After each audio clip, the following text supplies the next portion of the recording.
Governo do Estado do Rio de Janeiro, Secretaria de Estado de Cultura e Economia Criativa, através do edital Cultura Presente nas Redes 2, apresentam Baixada Cênica.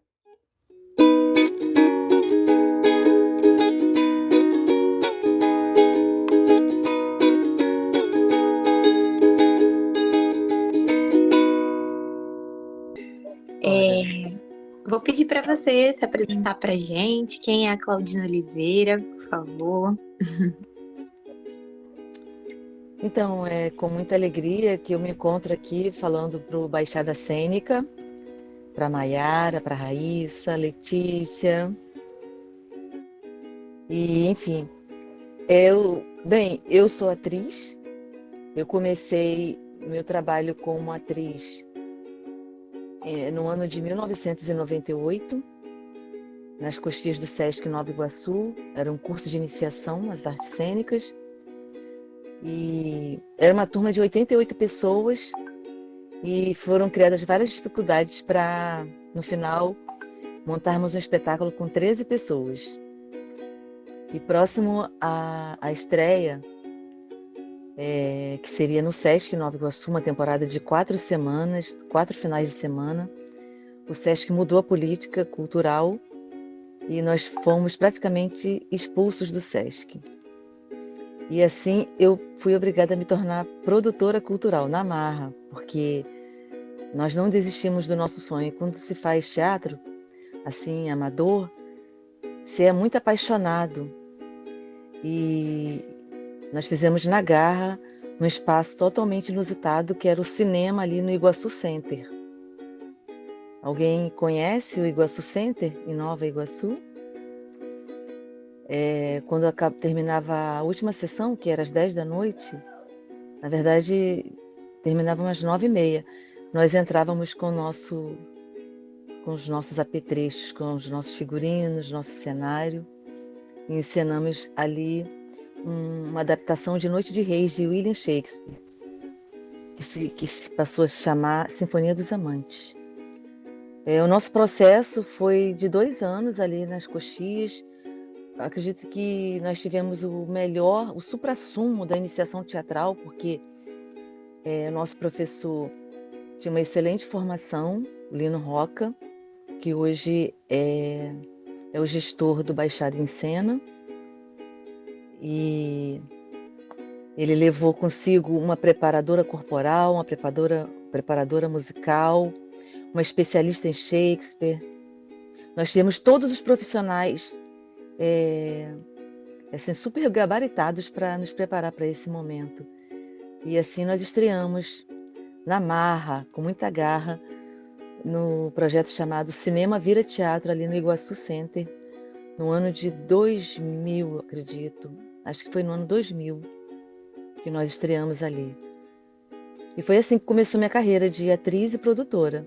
Comecei um pouco tarde, porque eu já era casada, era mãe de 3 filhos. Quando meu filho completou 1 ano e meio, 1 ano e 8 meses, eu comecei a fazer teatro. E ali eu me descobri, me senti assim como essas pessoas que são libertas na igreja, que levantam a mão para a vida, para Jesus. Eu levantei a mão para o teatro. Foi magnífico para mim esse momento do teatro. Eu me sinto muito feliz por ter tido essa iniciação que me trouxe a vida em sua plenitude.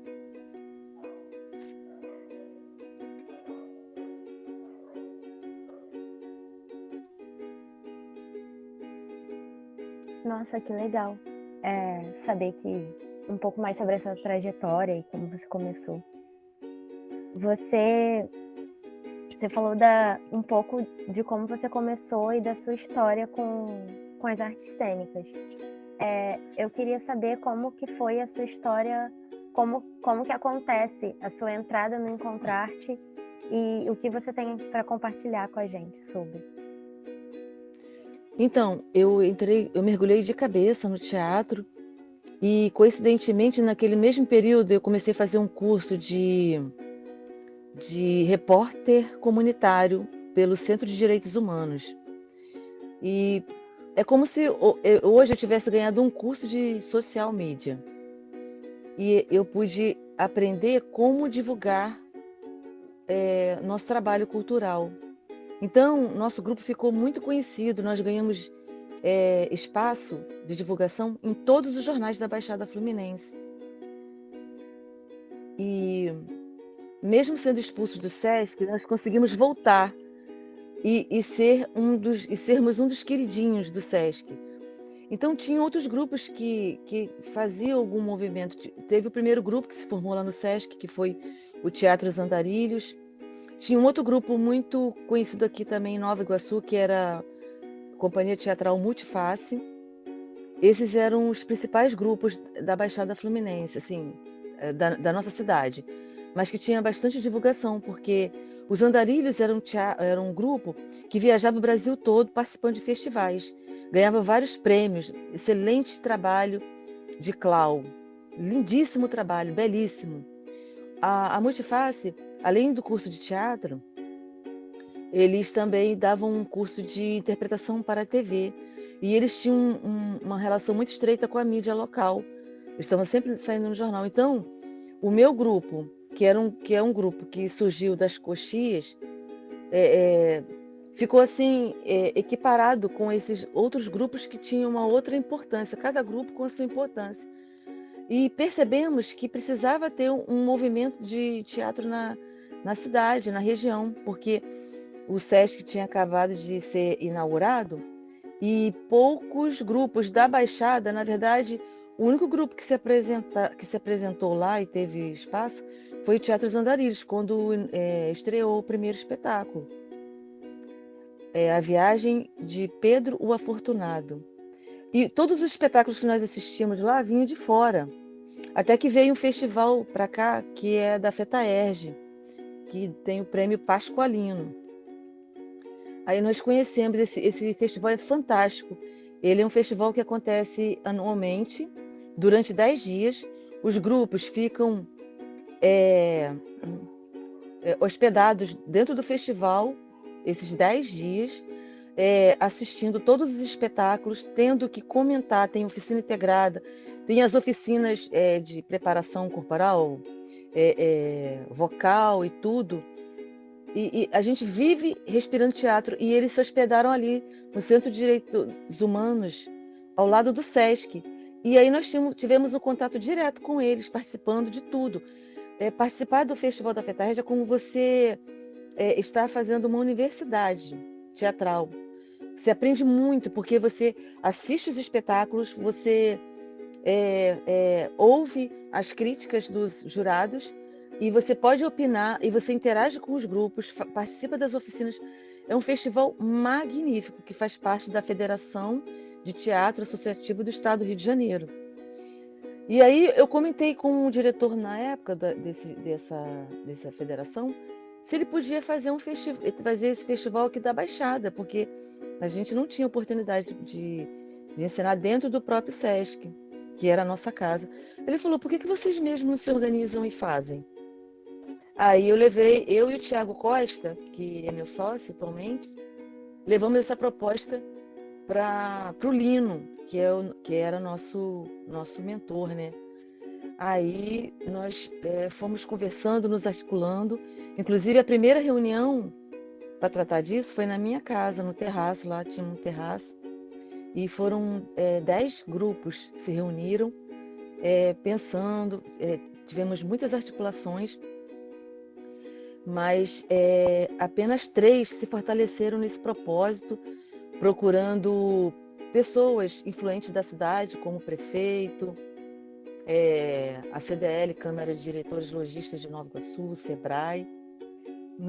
Nos organizamos e, fortalecendo essa ideia, nós escrevemos um ofício para o SESC, conversamos com a coordenadora técnica da época, que era Raquel Moreira, era a coordenadora técnica, e ela pediu para a gente formatar esse projeto. E aí ela que teve que nos defender, né, junto à gerência, porque ela era apenas uma coordenadora técnica. Ela defendeu junto à gerência daqui, que depois teve que defender junto à gerência regional essa proposta. e até que com muita articulação a gente conseguiu agendar para fazer o primeiro festival, que era totalmente sem patrocínio. Nós tivemos um aporte, na época, de R$ 2.000 apenas, que só deu para pagar praticamente as camisetas e os cartazes. E o restante da parceria, do apoio, foram todos parcerias. Aí nós colocamos o ingresso a R$ 3, só que não tinha prática das pessoas comprarem ingresso, assim como até hoje tem pouca prática, né? Isso está mudando justamente agora, em 2022, com a inauguração do Teatro Iguaçu. E a gente acabou tendo que distribuir esses ingressos para as escolas do entorno, e mesmo assim a gente conseguiu lotar os 10 dias de festival com grupos só da Baixada Fluminense, de Duque de Caxias, Mesquita, Queimados, Nova Iguaçu. E aí, para fazer o segundo, nós conseguimos participar de uma ação muito importante que estava ocorrendo na Câmara de Vereadores, que foi orçamento participativo. Nós tivemos o apoio que, na época, um dos apoios foi o Rogério Lisboa, que hoje é prefeito da cidade, e tivemos que dialogar muito, sempre conversando, trocando, propondo.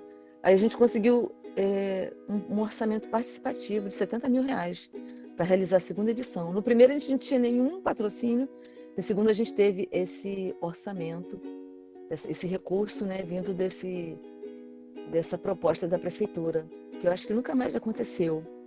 No terceiro, nós já articulamos com o Ministério da Cultura, com a Funarte, que deu um pequeno aporte e nos apresentou para outras instâncias, e a gente conseguiu um pequeno aporte. Se eu não me engano, no quarto conseguiu alguma coisa, foi bem pouquinho.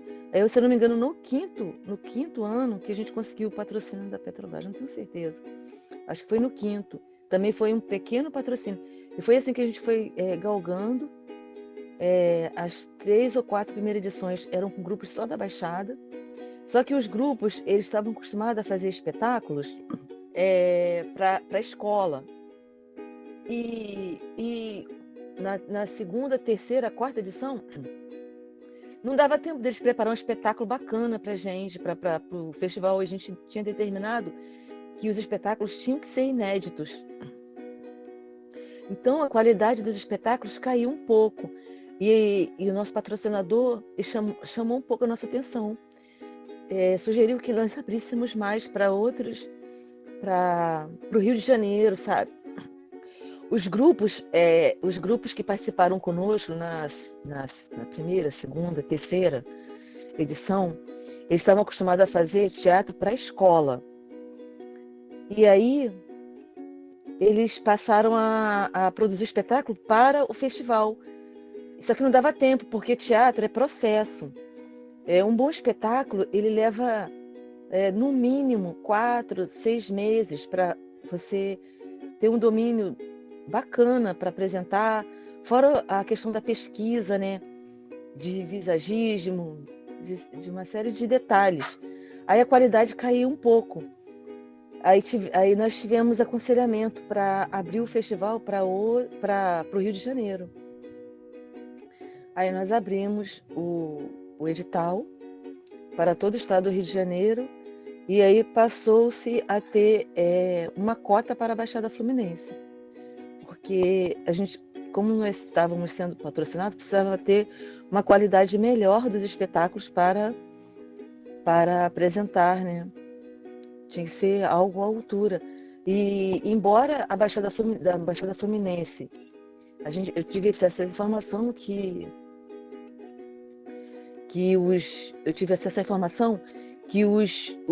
a maior parte dos artistas que tem registro no SATED, a maioria naquela época, era da Baixada Fluminense. E para mim isso soava meio estranho, porque não tínhamos cursos de teatro aqui na cidade. Nós tínhamos muito workshop, muito oficina livre de teatro. E como que tinha tanto artista? Na verdade, assim, os melhores artistas, né, quando eles se destacam um pouquinho, eles vão embora daqui, né? E a gente ficou um pouco preocupado com essa questão da qualidade e, mesmo assim, a gente manteve esse propósito de pelo menos 30% dos espetáculos fossem da Baixada Fluminense. Isso me chocava um pouco, porque eu sou muito bairrista, eu sou muito de querer valorizar o que nós temos de melhor, porque minha trajetória, ela começa lá no Fórum de Cultura da Baixada Fluminense, que estabeleceu que 30 de abril é dia da Baixada, o Prêmio Baixada, tudo para valorizar o que a Baixada Fluminense tinha de melhor. E a gente não estava conseguindo demonstrar isso dentro do nosso trabalho. Mas a gente seguiu e mesmo assim a Petrobras, ela reconhecia o nosso trabalho, porque eles percebiam que era um trabalho de excelência. Na época, vários festivais eram patrocinados e nós da Baixada éramos o único, praticamente duas instituições que eram patrocinadas da Baixada aqui. Então foi com muita garra, determinação, com muito esforço para valorizar o que a nossa região tem de melhor que nós estabelecemos o Em Contraste e fomos patrocinados por 10 anos e estamos aí mais um tempinho, mesmo sem patrocínio, trabalhando para continuar levando o espetáculo de qualidade para a população. Porque só na primeira edição que foi cobrado ingresso. E até hoje a gente trabalha com a formação de plateia. Quando a gente pergunta assim, quem veio aqui pela primeira vez, a maioria das pessoas, assim, quase 70% das pessoas levanta a mão dizendo que é a primeira vez que elas estão no teatro. Então isso é motivo de muita alegria, de muito orgulho. Tem hora que é triste, né, saber que poucas pessoas têm acesso ao teatro, porque algumas pessoas pensam que teatro é para elite, né, que é uma coisa complicada, que sei lá o que pensam. E aí a gente oportuniza isso para os alunos, principalmente para os alunos da rede pública de ensino. Eu acho que eu nem sou apresentadora, mas eu vou mesmo. Depois eu corto meu pedaço.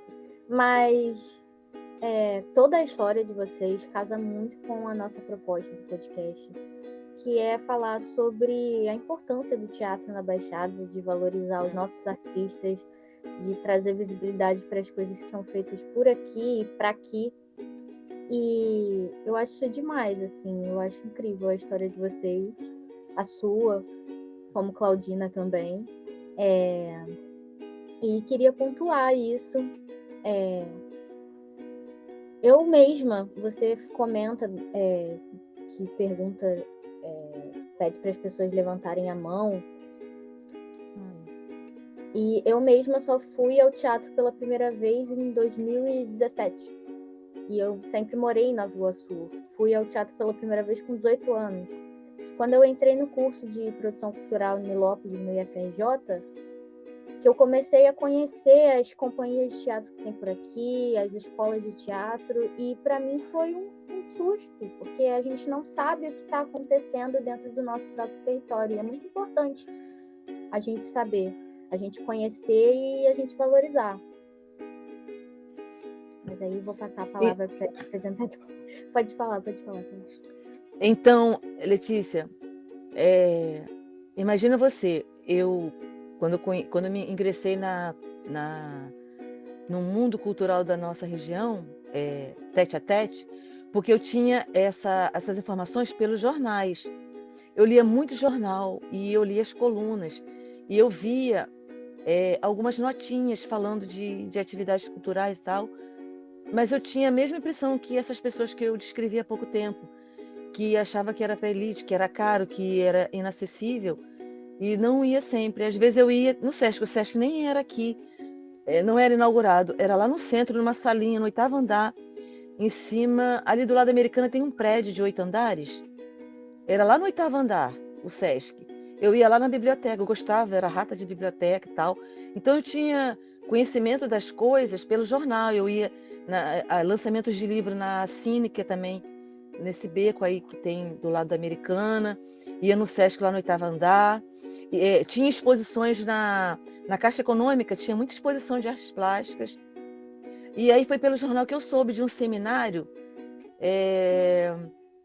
eu não sei se o nome era Cultura para Todos, porque nós da Encontraste ajudamos o Ministério da Cultura a realizar um seminário chamado Cultura para Todos, que teve aqui em Nova Iguaçu. Aí, se eu não me engano, eu guardo até hoje esse recorte de jornal como recordação, porque ele foi um marco para mim.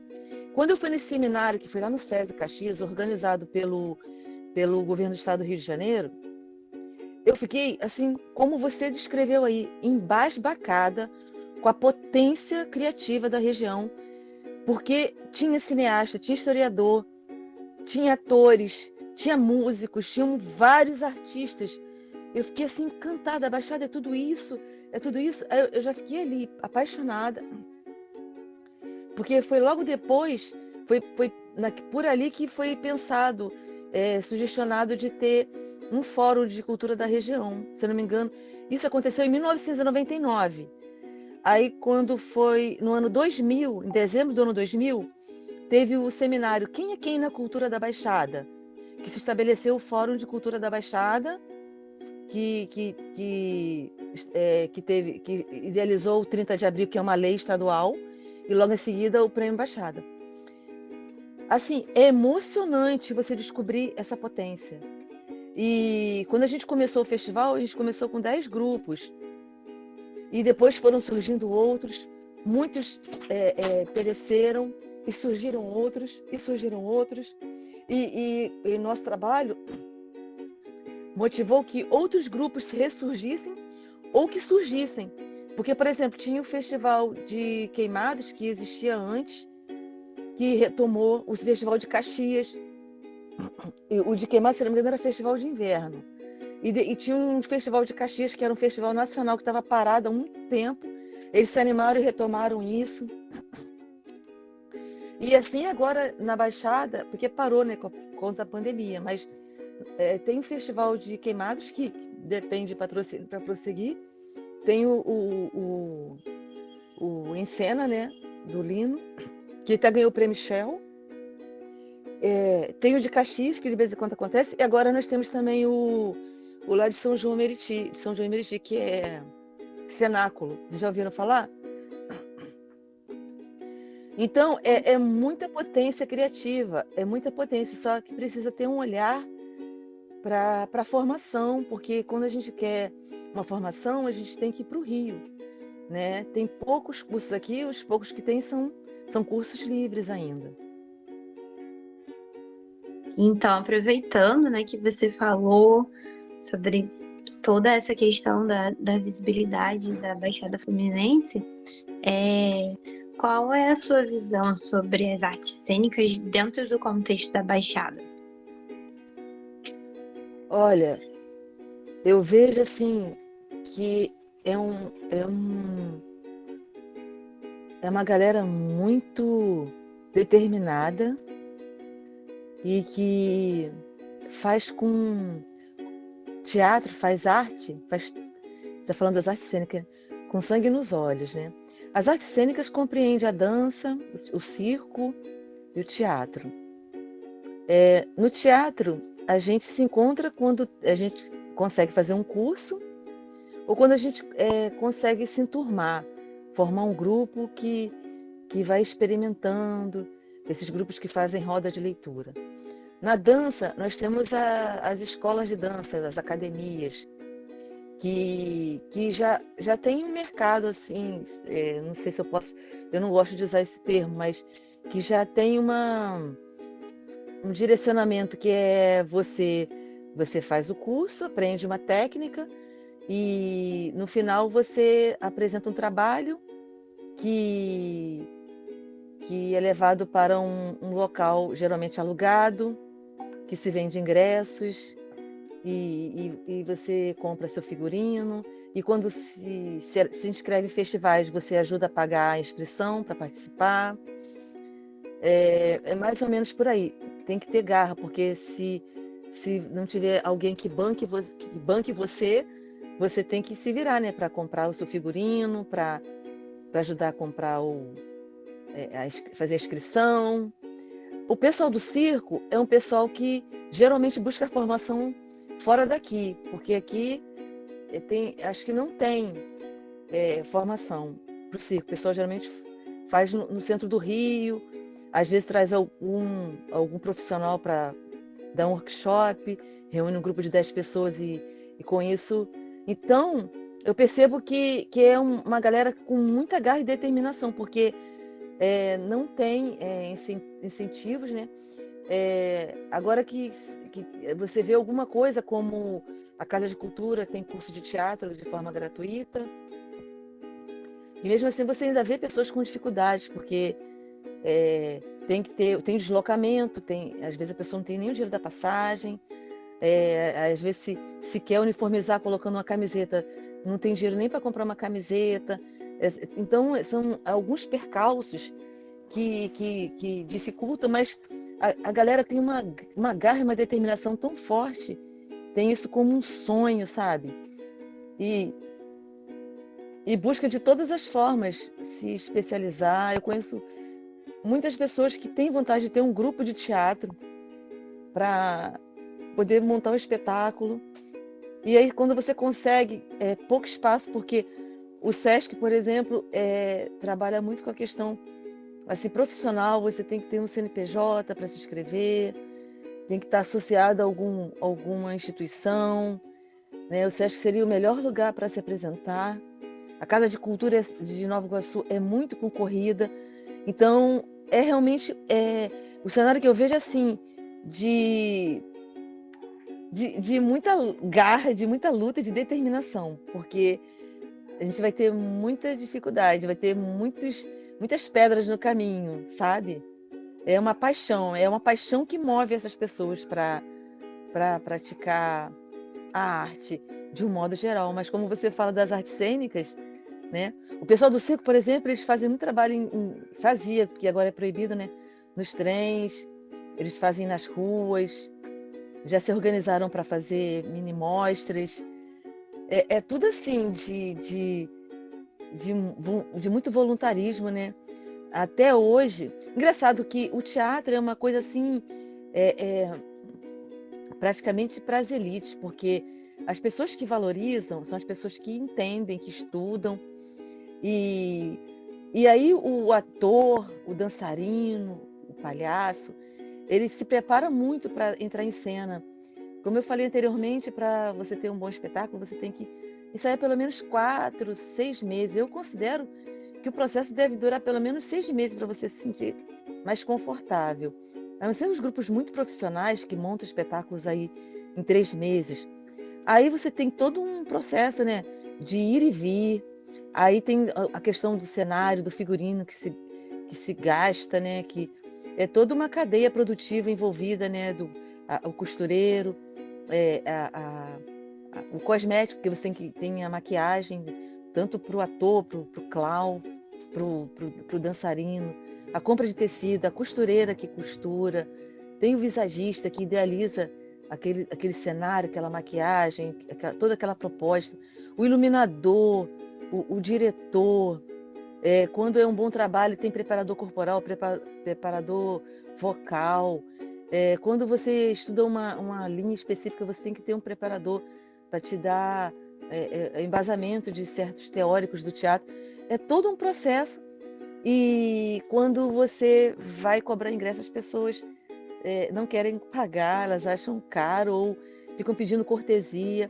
Eu me lembro de uma experiência muito louca, quando nós estávamos muito atuantes lá na Casa de Cultura, no Teatro Silvio Monteiro. Em frente tinha um bar e a gente ensaiava lá.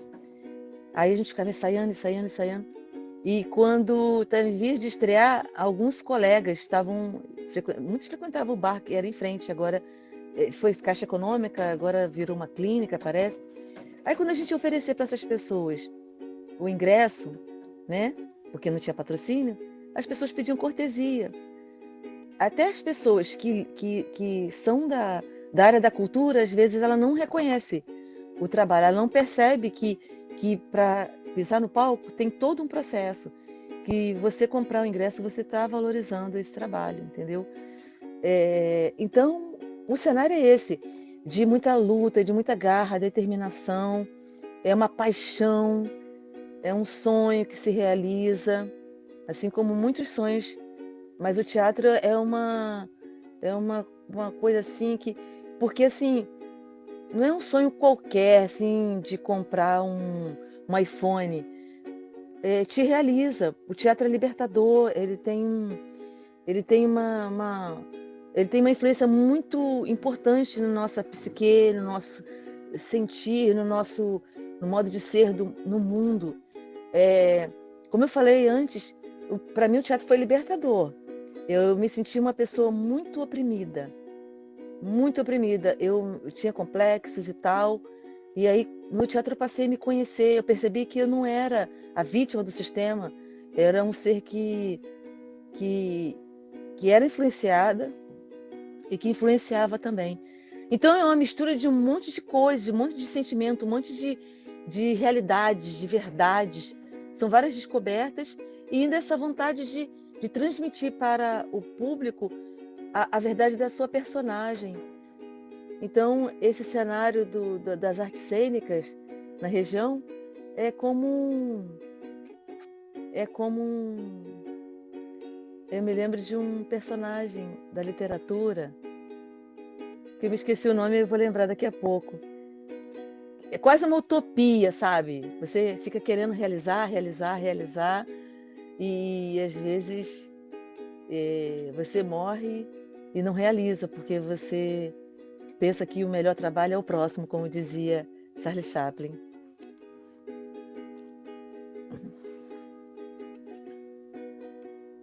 Exatamente. Você falou também anteriormente sobre como a pandemia ela afetou a produção cultural como um todo, não só as artes cênicas.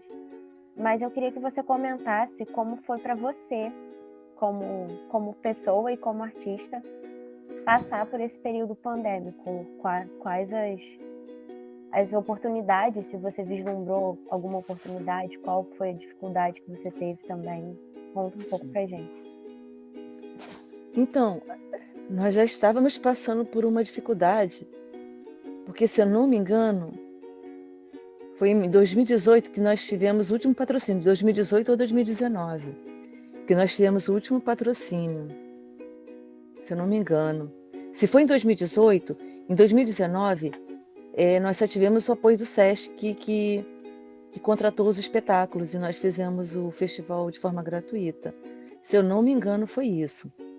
Aí, em 2020, nós estávamos já com esse cenário muito triste de falta de patrocínio, porque acabou tudo, foi dramático. Então, coincidentemente, para mim, foi uma pausa, e essa pausa ela me trouxe mais para dentro. Eu fiquei até um pouco deprimida, e na expectativa de que depois da tempestade vem a bonança, que depois da pandemia poderia acontecer um milagre, sabe?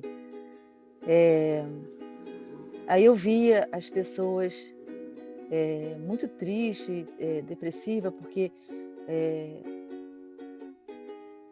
muitas delas dependiam realmente de pisar no palco para sobreviver. Eu tinha guardado minhas economias e eu consegui do meu jeito sobreviver, né? E eu estava me sentindo reclusa. E na verdade eu fiquei mais assim, solidária às pessoas, porque elas estavam muito desesperadas mesmo. Mas nós tivemos um certo apoio do SATED, né? Que colaborou com cestas básicas e tal. E eu, particularmente, eu pude refletir mais a minha posição enquanto produtora. Eu fiquei mais assim, na minha. e na expectativa de que pudesse acontecer um milagre depois. Mas para mim foi triste ver as pessoas que estavam sofrendo na carne a questão da falta de dinheiro por não poderem trabalhar. Eu fiquei mais assim, solidária, observando e tentando me reconectar comigo mesma, porque foi um choque, me isolar de tudo e de todos.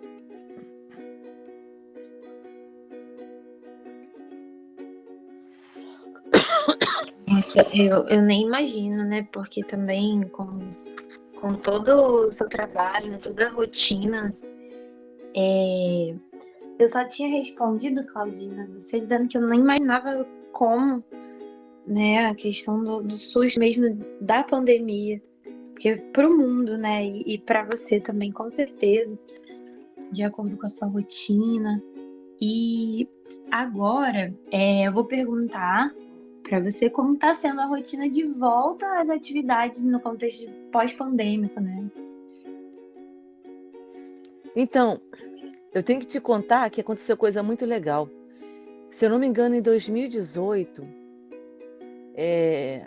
na verdade, em 2017, um amigo, ele estava conhecendo o Encontraste, ele ficou encantado com o Encontraste, e ele falou assim, olha, é tão lindo o trabalho que tinha que ser mostrado para o mundo inteiro. Por que vocês não fazem transmissão ao vivo? Aí eu achei aquilo uma utopia. Que doideira, isso é um processo caro, porque eu me lembro que para registrar o espetáculo, para a gente fazer as edições, já era complicado filmar, imagine transmitir, né? Aí a gente até chegou a fazer umas transmissões, porque em 2017 estava no auge do Instagram, né? Assim, de abordagens novas, né? Eu até cheguei a fazer isso e tal. Aí eu não sei se foi isso ou não. O Fábio Matheus teve um insight, meu sócio, na Encontraste. Ele idealizou um projeto de audiovisual. E em 2017 a gente ainda achava que poderia ter mais 4, 5 anos de patrocínio. Mesmo assim, ele idealizou um projeto de audiovisual. E eu me lembro que em 2018 ele até fez reunião lá no escritório, que era ali na Via Light, falando sobre isso, montar um curso e pedindo ajuda do Miguel Nagli, que hoje é coordenador, junto lá no audiovisual, fazendo proposta de filme e tal. Só sei que ele batalhou e conseguiu levar essa proposta lá para Brasília. E aí, conforme eu disse, em 2018 foi o último patrocínio da Encontraste. Não foi uma coincidência maravilhosa? Não foi uma iluminação divina?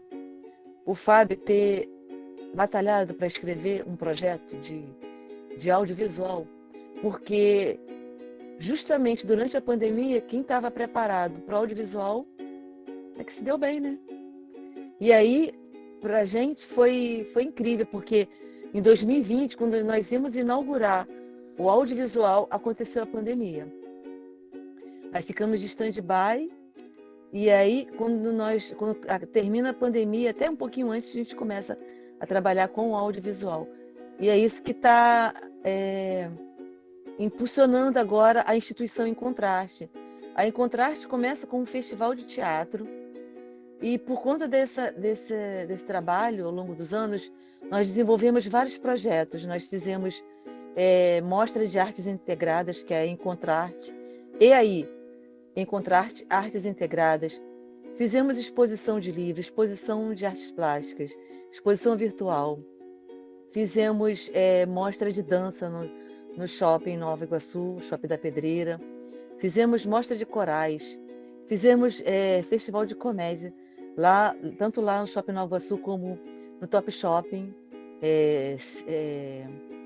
Segunda com sorriso de primeira. E aí nós nos tornamos uma instituição que tem vários braços, né? A gente tanto pode produzir um festival, como a gente pode produzir qualquer coisa que envolva a produção artística da região. E o que está nos mantendo agora é esse braço da Encontraste Audiovisual, que está oferecendo curso de cinema gratuito aqui para a população, não somente para as pessoas da Baixada, como para pessoas de outros lugares. E e ajudando a acalentar esse sonho da gente retomar com força total o festival, porque o festival só parou na pandemia. Ele tem acontecido de forma bem simplória, que é virtual e com apoio praticamente apenas do SESC. Ano passado a gente até teve um aporte da Lei Aldir Blanc para fazer o festival, um pequeno aporte, mas esse ano a gente está sem patrocínio. A gente tem esse sonho, continua com esse sonho do teatro, de continuar levando o teatro para os alunos da rede pública de estudo, de levar teatro gratuito para os alunos da rede pública de ensino e para as pessoas que nunca foram ao teatro, porque não é somente para as crianças, os adultos também vão ao teatro pela primeira vez quando vão ao Encontra Arte. Né? À noite a gente costuma lotar o teatro com alunos do EJA, jovens estudantes do ensino médio, enfim. Então, a gente está nesse processo aí de captar, de trabalhar. A gente vai começar uma campanha daqui a 2 semanas para ter a atenção do poder público, da população, para a importância desse projeto, para que a gente consiga fazer a 20ª edição agora, no ano de 2022. Eu acho bem emblemático que você já mencionou 2 vezes, né, que 2018 foi o último ano que vocês conseguiram patrocínio. E assim, 2018 foi ano de eleição. E aconteceu o que aconteceu. E eu achei assim a data interessante pro lado ruim. Que 2018 tenha sido a última vez que vocês tenham conseguido patrocínio para o festival, tirando o Aldir Blanc, né, que aconteceu no ano passado. Uhum. É isso mesmo, foi com a nova gestão que a gente não conseguiu mais, né? Porque a Petrobras parou de patrocinar grupos, festivais de teatro.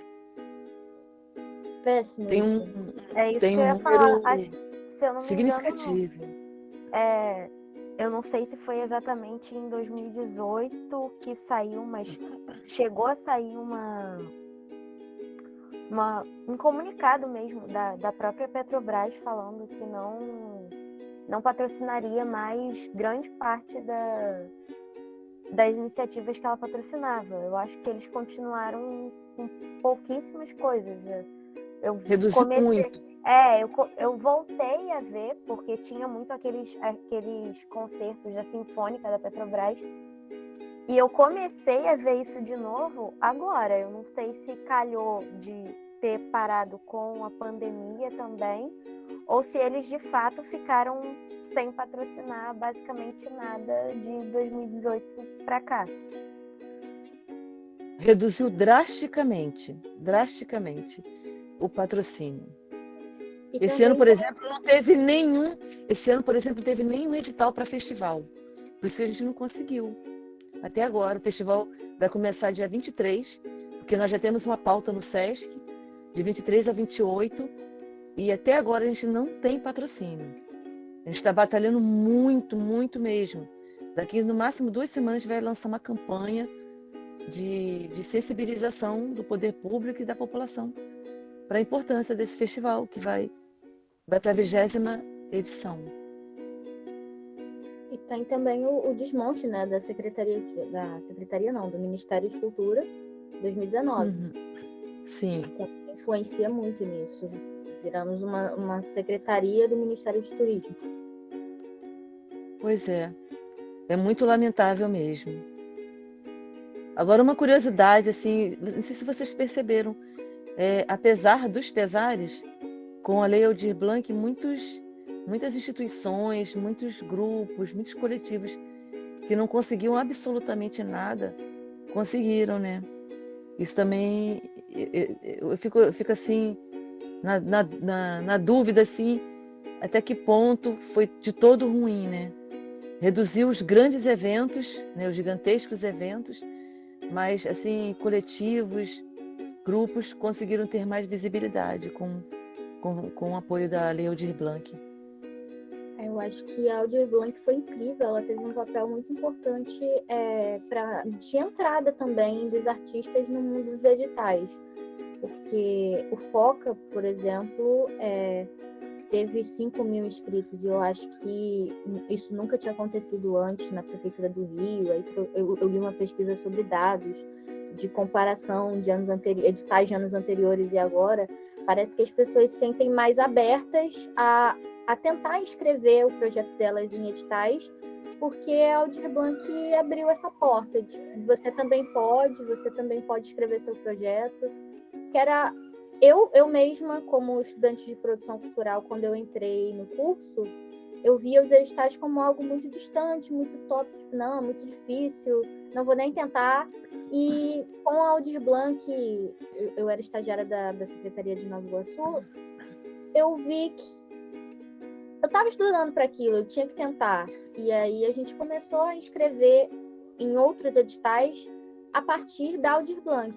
Foi um incentivo, assim.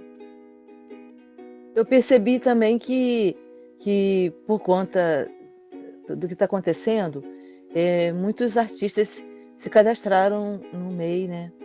E a Aldir Blanc exigia, né, que tivesse um CNPJ. Então, o próprio Sesc, né, tem cerca de 4 anos que vem exigindo, né, que cada profissional que se apresente tenha um CNPJ. E aí acho que isso facilitou bastante também. A gente não sabe até que ponto, né, que isso é positivo, mas eu vejo como um caminho também. Porque o MEI, ele tira as responsabilidades, né? Muitas responsabilidades do Estado, do empregador também, né? Tem essas questões aí. Eu, particularmente, não sou uma pessoa muito fã de contratação por pessoa jurídica, assim, quando se trata de MEI. Porque eu acho que a gente acaba ficando muito refém, sem direitos, sem 13º, sem férias, a gente acaba ficando dentro desse ciclo, assim, mas é importante ter um CNPJ quando a gente produz. Sim. Ele abre muitas portas em muitos editais e várias outras formas de conseguir apoio para realizar os projetos. Então, realmente é uma balança, assim. Pode falar, Raíssa, pode falar.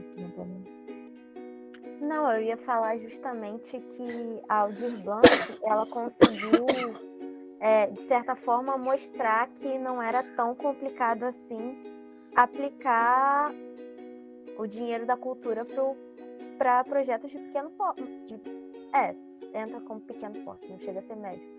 De pequeno porte, porque tinha muito essa coisa de, para você passar no edital, você tinha que ter uma grande produtora, já tá trabalhando em alguma produtora, em algum histórico, e aí entrava naquela coisa de, tá, ok, mas como eu faço esse histórico? Entendeu? E aí com essa mudança do advento do MEI, de facilitarem mesmo, de mostrarem para as pessoas como que se fazia o MEI e alguns editais passarem a contemplar MEI também, não só a microempresa ou a empresa de pequeno porte, foi muito importante para democratizar mesmo, para as pessoas até poderem se inscrever, porque às vezes a pessoa, ela não, os custos de você abrir uma razão social que não seja um MEI são grandes, você tem que ter um aporte financeiro muito maior, então você realmente restringia muito quem podia se inscrever nesses editais. É uma faca de 2 legumes. Ônus e bônus, responsabilidade junto, né? Exatamente. Muitas responsabilidades. Mas seguindo com a entrevista, eu vou, quer dizer, a gente não parou, né? Perdão. Mas voltando aos tópicos que a gente tinha, além dos editais, da democratização, eu queria que você falasse um pouco, você na verdade já citou algumas coisas, mas eu queria que você falasse qual a dica que você daria para as pessoas que estiverem escutando esse podcast e quiserem conhecer mais sobre a produção das artes cênicas na Baixada. Você falou bastante da cena de Nova Iguaçu e a Encontrarte, você também mencionou Queimados. Então, assim, se você puder falar de uma forma mais detalhada e citar esses grupos e essas companhias. E também quais os planos que você tem para o futuro. Você, Claudina, e você, Claudina, dentro da Encontrarte também. O que a Encontrarte está planejando para o futuro? Você já falou um pouco sobre como vocês estão planejando uma mobilização para conseguir patrocínio para o festival, mas eu queria saber também um pouco mais, um insight assim, do que vem por aí. Tá. Sobre a produção das artes cênicas, ficar atento à programação, por exemplo, da Casa de Cultura de Nova Iguaçu, que a gente vê através do perfil da Secretaria de Cultura, no Instagram, no Facebook. O Shopping Nova Iguaçu, ele tem um palco e muitas das vezes leva grupos da região para se apresentar lá. Isso em Nova Iguaçu. Curso de teatro, a gente tem o Vila Elarte, que fica ali próximo a Chatuba. Tem o Fama, que fica ali nos fundos da Clínica Rio de Janeiro, para quem quiser fazer curso de teatro. Tem o curso de teatro, curso livre lá na Casa de Cultura. Em Duque de Caxias tem alguma produção. Eu não sei como é que anda lá, não sei sinceramente. Teria que ver o perfil do Teatro Raul Cortez para saber o que eles estão produzindo. Eu sei que lá tem o Galpão Golmeia, que tem alguma produção, não sei se tem alguma coisa de teatro. Queimados está um pouco parado, eles fazem muito projeto de teatro quando tem patrocínio da própria prefeitura. Eu não sei sinceramente como eles estão. Em Paracambi tem o Grupo Faces, tem um grupo de teatro que realiza alguma amostra, e principalmente trabalha com audiovisual. Eu também não sei como eles estão. Itaguaí tem o Adriano Evangelista, que faz um trabalho de palhaço. Ele está sempre participando de grandes eventos lá em Itaguaí. Eu não lembro de todos os municípios. Em Guapimirim tem um grupo legal lá, bacana, que eu esqueci o nome, que eles também fazem trabalho circense. Às vezes eles fazem alguma coisa nas ruas. Muito bacana. Eles tiveram apoio da Aldir Blanc, eles estão realizando lá também. Lá tem um curso de teatro com a Lília Caterine, que foi formada pela Unirio, em Guapimirim. Mas já deve ter alguma coisa, mas eu não sei exatamente. Eu acredito que para a gente conhecer um pouco desse cenário, a gente precisa procurar os perfis, né, no Instagram, no Facebook, para quem gosta. Agora, uma coisa que me aproxima muito da produção artística da região como um todo é seguir as hashtags Cultura Presente nas Redes, seguir as hashtags da Secretaria, da SESEC, da Secretaria de Cultura do Estado do Rio de Janeiro. Na verdade, é a Secretaria de Economia Criativa do Rio de Janeiro, algo parecido, é SESEC. Quando eles publicam lá, eles publicam a hashtag. Aí você consegue acompanhar, ver o que está sendo produzido. É muito legal. Na dança aqui, você tem a Tereza Petsold, que está sempre se apresentando no Top Shopping. Ela está fazendo um aniversário, tem apresentado aqui.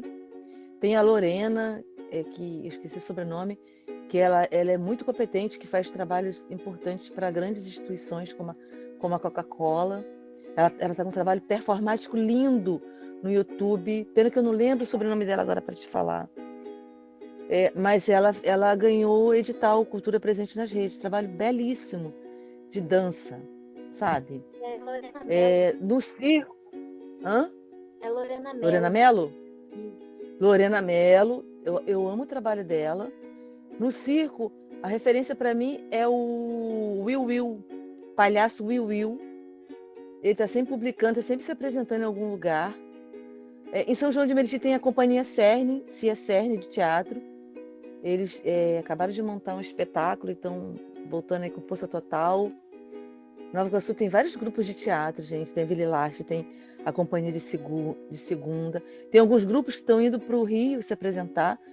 Então, se você seguir o Cultura Presente nas Redes, você vai conhecer alguns grupos das artes cênicas que estão se apresentando em algum lugar. E ficar atento a algumas secretarias de cultura. Eu não sei como é que tá Nilópolis. Alguém aí é de Nilópolis, né?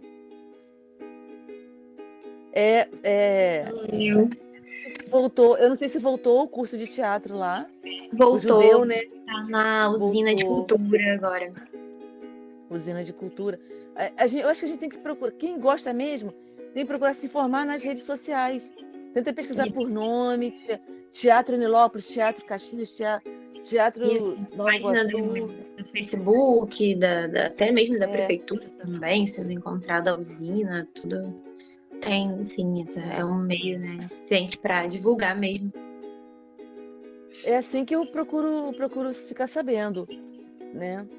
E agora com o Festival Em Contraste esse ano, ele vai ser praticamente com o grupo da Baixada, porque a gente está comemorando 20 anos, e vocês vão ter a oportunidade de conhecer até grupos que vocês talvez nem lembrem.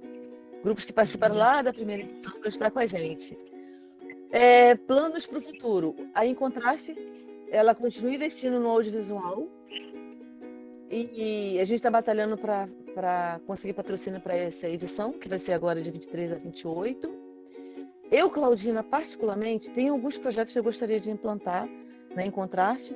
Aí eu estou fazendo alguns cursos para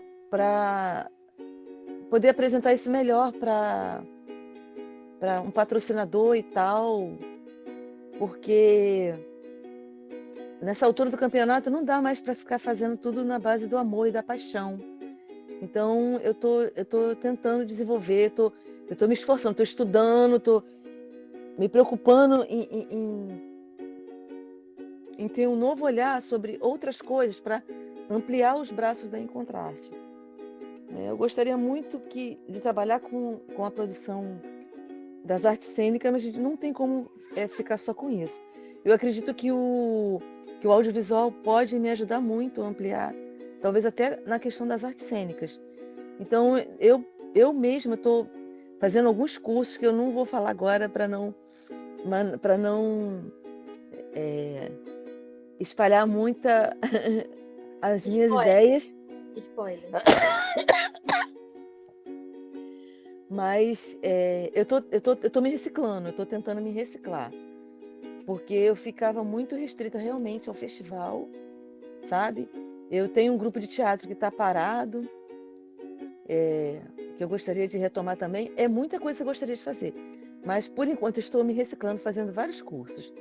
E em breve eu vou apresentar para vocês. Eu vou também...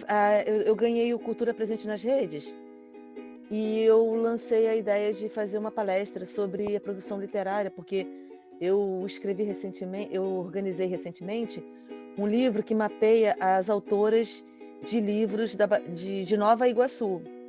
Eu até escrevi para esse Retomada 2, mas não consegui. Eu ia fazer uma segunda edição da Baixada toda. Mas para o Cultura Presente nas Redes eu vou falar sobre os caminhos para a produção de um livro. O que eu ia falar é só que eu conheço o livro, conheci lá na FEMIG, que eu sou estagiária de lá. E... Escritas Iguaçuanas. Isso, ele mesmo. Seu ano passado, né, na tarde de autógrafo. Aí, lá no projeto de vestibular, eu tive contato com o livro. Parabéns, muito legal. Legal, né? Conhecer a produção literária local, né? Muito, eu tinha esse sonho Como é rica, né? A Baixada em todos os sentidos. E na literatura também. Pode falar. A Baixada é muito. Sabe como é que eu costumo sentir a Baixada? Sabe um baú assim, precioso, que você imagina que tem muitas joias, muitas pérolas, diamantes, braceletes, taças de ouro? Eu sinto a Baixada assim, como um baú, cheio dessas riquezas. Só que ele tá com a chave, tá trancado. Ele precisa ser aberto para ser revelado para o mundo, sabe? É fantástico. Olha, quando eu era criança, eu queria fugir de casa. Meu sonho. Eu sempre morei perto da Dutra. Aí eu queria pegar a São Paulo, a Dutra, em direção a São Paulo. E pegar uma estrada e ir para São Paulo, para porque eu sabia que de lá eu ia poder conhecer o mundo inteiro. Aí eu tinha sonhos de conhecer o Japão, de conhecer a Austrália, Paris. Aí quando eu casei, eu queria conhecer Curitiba, Bahia, tinha maior vontade de conhecer a Bahia, Curitiba. Até passei por Salvador, conheci parte de Curitiba e tal.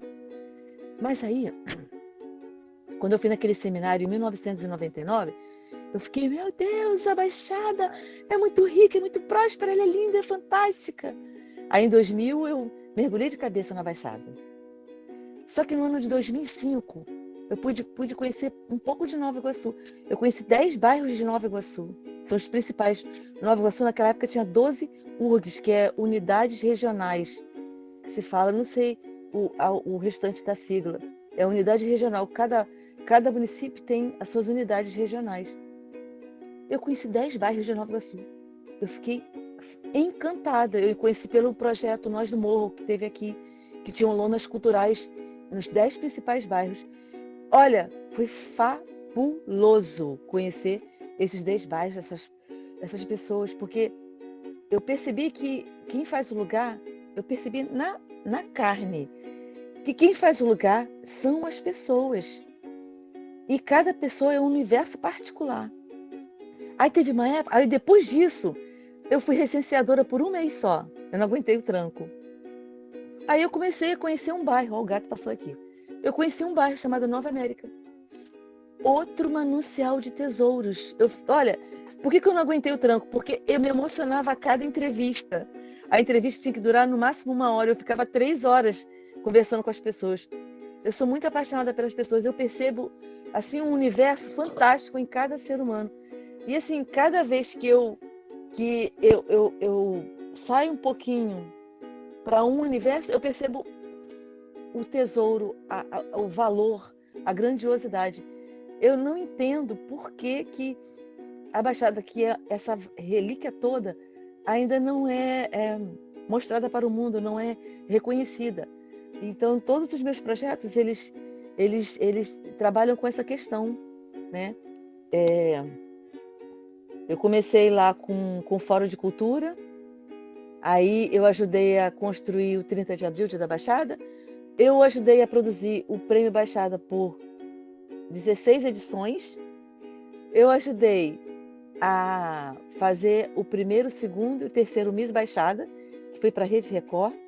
Eu fiz a jornada cultural eu participei da jornada cultural com exposição de artes plásticas, onde eu levei mais de 300 artistas.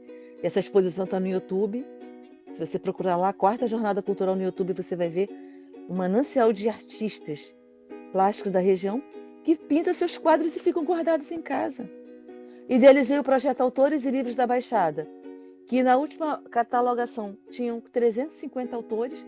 As pessoas escrevem seus livros e os livros ficam em casa. Eles vendem para os amigos e parentes e não tem uma livraria que mostre esses livros. Tem o Encontrarte, que reuniu inúmeros grupos. Já passaram mais de 300 grupos de teatro pela Encontrarte. E quantas milhares de pessoas que foram pelo teatro pela primeira vez e ficaram encantadas. Então, eu vejo assim que a cultura é uma potência que faz com que as pessoas se sintam bem. Você trabalha tanta coisa positiva no coração das pessoas que eu acho que tem que ser revelado ao mundo. E eu não entendo, até hoje, o inconformismo dentro de mim. Por que essa riqueza não é revelada ao mundo? Por quê?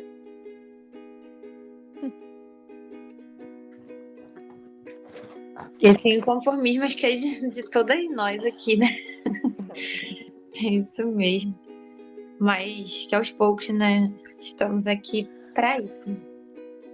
Devagarzinho vai sendo revelado. Pois é, a gente precisa criar estratégias. É mesmo. Eu sinto isso, porque eu me lembro quando eu me interessei pela política, eu percebi que a gente fica condenando a política, porque a gente confunde política com politicagem, né? E a gente fica muito à mercê. E eles usam ferramentas que, se nós usássemos, talvez a gente conseguisse mobilizar mais, sabia? Eles usam ferramentas valiosas para cativar. A palavra cativar me foi apresentada por Saint-Exupéry, Pequeno Príncipe. Tu te torna eternamente grato por aquele que cativas. Só que cativar é cativar, cativo, cativeiro. E aí, o que fazem? Quem tem ferramentas importantes, o que fazem com a população? Cativa. E a gente fica assim, tempos e tempos e tempos e tempos, sendo cativados.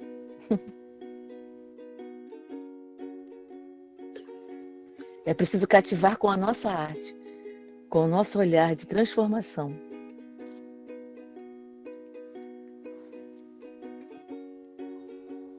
Nunca tinha parado pra pensar na origem da palavra cativa, não. Mas Eu achava acho tão bonito. É Eu achava lindo. tão bonito. Tu te torna eternamente responsável por aquele que cativas. O repertório da Claudina. Mas eu acho que de perguntas, acho que a gente preparou, já encerraram. Vocês querem falar mais alguma coisa? Raíssa? Eu queria agradecer mesmo pela disponibilidade, pelo tempo, pela conversa que você teve com a gente. Porque cada episódio que a gente grava, a gente descobre coisas novas, mesmo que as pessoas falem sobre temas parecidos ou citem a mesma companhia de teatro ou o mesmo equipamento cultural. Cada pessoa fala de uma forma, então é isso que é legal. Você mesmo falou que cada pessoa é como se fosse um universo e ela tem cada pessoa vai ter uma percepção diferente, uma história diferente, uma experiência diferente para passar. Então é muito legal também a gente escutar de várias pessoas de diferentes lugares da Baixada, de diferentes equipamentos culturais, como elas percebem e o que elas têm para falar. E assim, não só de lugares diferentes geograficamente falando, mas de certa forma, entre aspas, posições, desde produtores a quem também tem você, por exemplo, e a Fernanda também falaram mais, e a Arielle. Na verdade, todo mundo tem de certa forma, uma experiência com a atuação, mas cada um teve uma experiência diferente, de uma época diferente, então é bem legal. Uhum. É assim, a percepção de cada um mesmo. A forma de sentir o mundo, né? Eu também queria agradecer muito você ter separado um tempinho para estar aqui com a gente hoje, agradecer a sua presença, a do seu gatinho, a da sua gatinha que está aí passando sempre. Então... Ela já trancada aqui no quarto comigo. Eu estava ansiosa para ver, fiquei ansiosa para ver o gato passar. Eu também tava. São dois, só que a arteira. São dois, só que a arteira é muita arteira. Mas tudo que você falou é muito importante, foi incrível a conversa, a história de vocês é maravilhosa, a sua história como pessoa, como artista. Obrigada mesmo. Eu também agradeço por vocês se interessarem pela minha percepção de vida e eu espero realmente poder contribuir por um mundo melhor. Eu tenho esse sonho de deixar um legado, de deixar alguma coisa boa, sabe? Minha trajetória toda foi voltada realmente da cultura, está sendo, até agora tem sido voltada para dar voz e mostrar o que nós temos de melhor, porque eu me identifico muito com essa região. Então, eu espero ainda poder contribuir muito para a nossa produção, para o nosso fazer artístico. Eu acho que a arte e a cultura ela é um agente de transformação muito importante para todo mundo, para todo mundo. Ninguém sai ileso de uma iniciação teatral, de uma iniciação musical, de um olhar, de uma percepção assim. Então, tão voltada assim para a verdade essencial do ser humano. Eu agradeço, eu também agradeço. Muito obrigada também, Claudina, pelo tempo, por compartilhar toda a sua história. E vou pedir para você deixar, você falou, né, da importância das mídias como equipamentos de busca, né, da própria arte e dos editais, tudo, para você deixar a sua rede social aqui pra gente, para quem estiver ouvindo conhecer o seu trabalho. Tá bom. No Instagram é a Urbana, tá? Uhum. E eu criei um perfil profissional lá no Facebook. Claudina Oliveira. Tem a página, é melhor ir para a página. Lá eu divulgo mais os trabalhos, tá bom? Tá bom, muito obrigada mesmo. Pode falar. E no perfil do Instagram, desculpa, no perfil do Instagram tem o Linktree, que tem os links dos meus podcasts, que eu fiz um podcast que narra a história, a biografia de alguns autores iguaçuanos, tá bom? Tá ótimo, obrigada. Obrigada. Metalinguagem aqui, né, do podcast. Muito bom.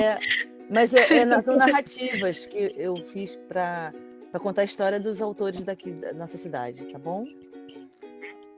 Tá ótimo. Vou interromper a gravação aqui.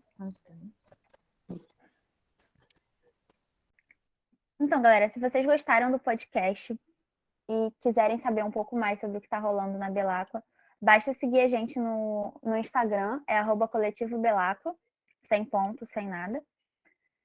Por lá saem também as notícias das nossas produções, tanto as que a gente está tocando agora quanto as futuras. No momento, a gente está com mais 3 podcasts. O Cultural Reset, que é sobre os bastidores caóticos do cinema. O Mojicast, que é sobre a obra do José Mojica Marins, também conhecido como Zé do Caixão. E o Cineclubismos, que é sobre artistas que integram cineclubes da Baixada.